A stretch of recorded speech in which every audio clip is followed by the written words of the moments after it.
Basi kwa majina ni Kansula Ruben Chemagelota, diwani sehemu ya Ngorora Partaba Ward.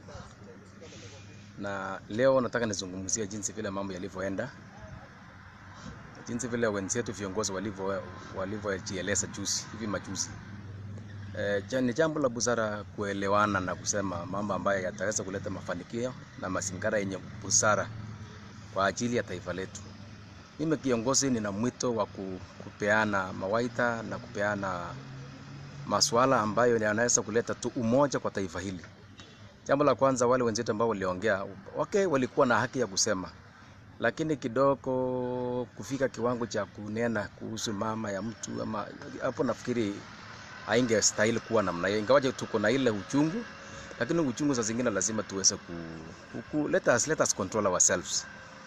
Jambo ambalo ni la muhimu zaidi mimi leo ni kuzungumza na rais wa taifa hili, la kwamba Mheshimiwa Rais, naomba ujivunie kwamba wewe ndio rais wa taifa hili. Umekuwa na nafasi ya kutuongoza, unaelekea tamu yako ya mwisho, lakini jambo la busara kwako Mheshimiwa Rais ni kwamba yale ambayo yanaendelea dunia mzima yasubiri wewe mwenyewe kutoa mwelekeo.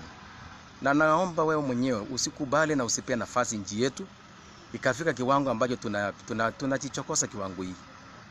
Na si mzuri, na kwa hivyo si mzuri kwa maoni yangu kwako ndugu yangu, kwamba mambo yanapoenda mrama jinsi vile yanaelekea kwenda, tuweze kuamini kwamba tunao vyombo vya usalama kuweza kudumisha amani.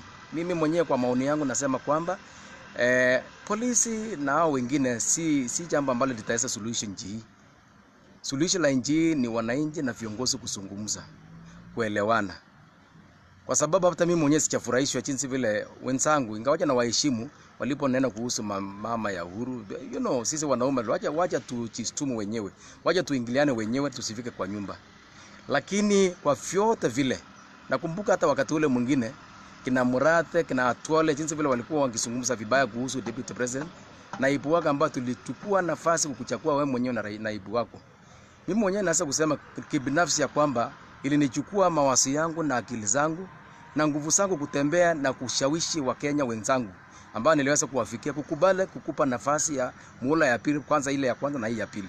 Na kwa hivyo mtukufu Rais Bwana Kenyatta, tafadhali, nchi ya kutegemea, na itakuwa ni wazo la busara wewe mwenyewe kuchukua nafasi kuwaita, waje hata kutuonyesha kwa TV ama nini. Tafadhali chukua nafasi ya kutoa mwongozo na kuleta maelezo ya watu kukaa kwa ustarabu na kuvumiliana. My friend, you know one thing, if you will allow these things to go this way, okay, you can still use the police, you can still put the forces, but at the end of the day, where is your legacy, my brother?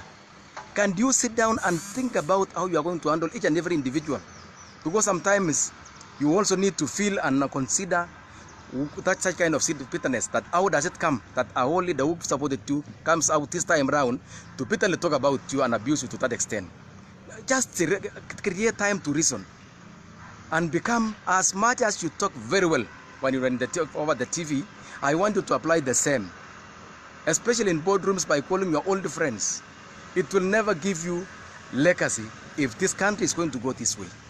So I'm advising you, my friend, I'm a small leader down there in the village, but I have something that God is telling me about you. Please create time for your deputy president, create time for those who are sure about your leadership, because at the end of the day, somebody at his own corner will ask himself, why are all the friends fighting again now? For Kenyans, I want to tell Kenyans that leadership is the wish of God. Whoever becomes the president today, or rather the head of state today, is by the will of God. I want to request the Kenyans this time to remain focused, to remain united, to remain thinking about their future. The issue of guys talking such a very dirty language should not disturb you. We have always believed that Kenyans know what they are going to do for 2022. I'm a Kenyan, I'm not a tribalist, and I have a call to make sure that this country lives with peace, harmony, so that we create the environment for our local development, for our national development, for the ambition of the young generation to be achieved in the near future. Because we can't be proud to be called leaders when we are not ready to show leadership. I want to advise Murade. My friend, let me tell you, we are here for a season. The only thing that will remain when we live here is the legacy that we leave behind. But arrogance will never take you anywhere. Instead, it will only make you carry away the worst name ever in the history of this country.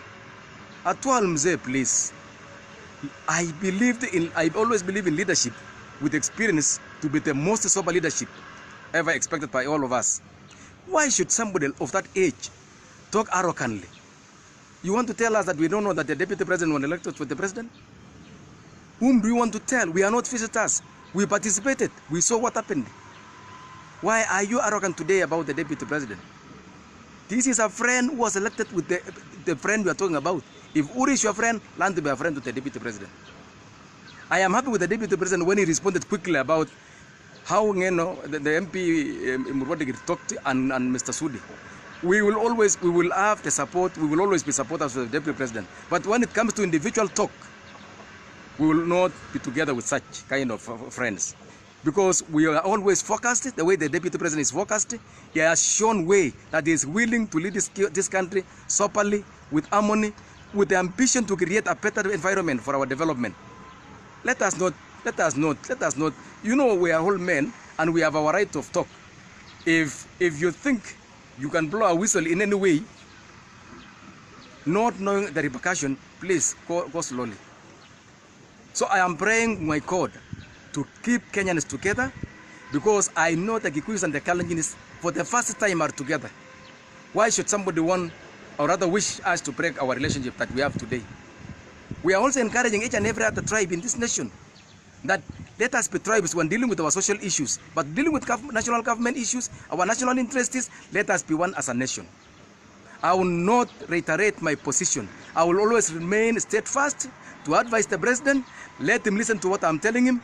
It is the country and each and every other person that is watching is waiting for you to make a way of bringing this country into harmony. There is no other person that this country will live in and expect to actually show or rather create sanity for every one of us. The deputy president is always mtu wa mkono kwako, and he has always spoken about this. Let us not allow people whom Kenyans know very well that they have no other role. Let us not allow them to break that relationship. If there is anything that the deputy president has done to you, can't you call him? Why don't you solve this thing in any of the places that all of us may not? We don't even need to know what you have done to agree.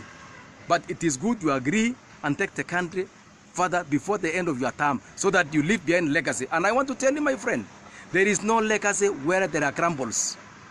There is no legacy when all of us will not be happy about the way you are leading all of us. Please show leadership. For opposition, put opposition at the right place. For the leadership of the government, put them at the right place. That is when your legacy will prevail after your terms. Because there is no shortcut. It's about common sense. It's about what we see. It's about what we experience. It's about what we hear from you. It's about even your body language. We really respect you. And personally, at my personal level as a local leader, I respected the head of state. But please, provide leadership. Make a way of bringing us sanity in our leadership. The leadership that you have today is from us, the people of Kenya, by majority. Please, don't let nobody cheat you that handshake has given you any benefit. There isn't, because Kenyans believe in the leadership that they installed. They don't believe on side shows. They don't believe on what you call perhaps friendship. Friendship is not leadership. Leadership is what the people of Kenya installed. It is what people of Kenya chose individuals to lead them for a term of 5 years. Why should you spoil for yourself? We will never be losers as citizens. We will only be reiterating. We will only be saying we regret. Why don't you let us say we are proud of you? Why don't you take time to sit down, replan these things so that it becomes more beautiful than even before? My brother, let me tell you, and I want to remind you, it is not about military forces, police, whatever. It will not be about molesting people. It's not about that. It is about how you soberly solve issues of individuals, of national interest, even for yourself. I have spoken, and I want to end by saying we will not allow people to actually abuse the president to that extent. Mama Ngina was once our first lady, and I'm sorry on behalf of whoever spoke the same. Please, let us, when you want to attack a head of state or even a minister, let us not go far to that end. I don't allow that. Finally, Kenyans, and I want to say this one for a record. We are still behind the Deputy President of the Republic of Kenya come 2022. For now, we are behind the head of state. And I want to appeal to all friends of Ruto to remain steadfast, not to be swayed by such comments like our friend from Murwati and maybe the MP for Kapseret, Oscar Sudi.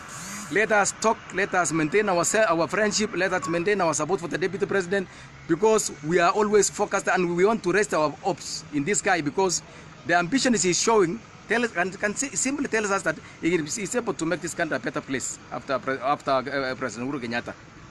Baringo leadership, let us be focused. Let us show aggressiveness. Let us be initiative. Let us be innovative. This one has not been shown by the leadership of Baringo, especially the government of Baringo. That Baringo is supposed to be one of the most developed counties as such, because of the opportunities of resources that we have around. It should not be about fighting. It should not be about doubting your friends. It should not be about you being petty. It is about the vision that you have for the development of Baringo County and the residents of Baringo. We don't mind about how tall or short you are, but we are concerned about the ideas that you have for this county. Please, the governor of Baringo, I want him to show us how much he is able to develop this county. Otherwise, we are able to make another decision come 2022. For the MPs, please support the Deputy President, support the government agenda, and please come back home and develop Baringo County. We must be ready to intermingle with the people of Baringo, because we need leaders who are able to sit with us to understand our problems. Thank you very much. Okay, Bwana Chemakilot, hivi majuzi tumeona siasa za tanga na kieleweke zikiwa zimeshika moto humu nchini. Je, kwa maoni yako unaona kwamba ni muda mwafaka haswa siasa siweze kurejelea wakati Kenya inakumbana na janga la corona, ama kwa maoni yako unasemaje? Ndugu yangu, katika siasa ya tanga na hii kieleweke. Kwanza Deputy President anashabikiwa sana na Wakenya. Hivyo ndio sababu hata siku ulipoona akilipoenda kufanya mchango pale upande wa Athi River, ilikuwa kawaida wananchi kutokezea na kuja kumshabikia. Nakumbuka hata wakati ule mwingine ilibidi asimame na kuongea, kwa sababu raia wenyewe ndio ulifunga barabara na kusema lazima aongee na wao. Upande wa kieleweke, nafikiri kieleweke sielewi mambo yao, sielewi agenda yao, kwa sababu si ati ni siasa ya kufanikisha nchi. But for now, I think it's around another 1 full year for us to begin this politicking. I want to request the Kenyans, especially the leaders, though it's a Kenyan behavior, that let us contain our people. Let us give time for a term of the President of Kenya, Uhuru Kenyatta, to end this term very peacefully, and so that he will not be able to blame us, so that we will also be able to progress, because his agenda is about pushing development for our people, for our nation. But the issue of politicking is so natural with Kenyans. It's our behavior, it's our day-to-day practice, and animosity in politics is created by the behavior of the leaders themselves. Because if we will start talking and opposing ourselves with abusive language, then that is the time you will be arousing politics as well as this. So maoni yangu ni kwamba haingestahili kuwa wakati huu, lakini basi itatokea kwa sababu yatasababishwa na mambo jinsi vile inavyoenda. Okay. Yes. Asante sana. Asante.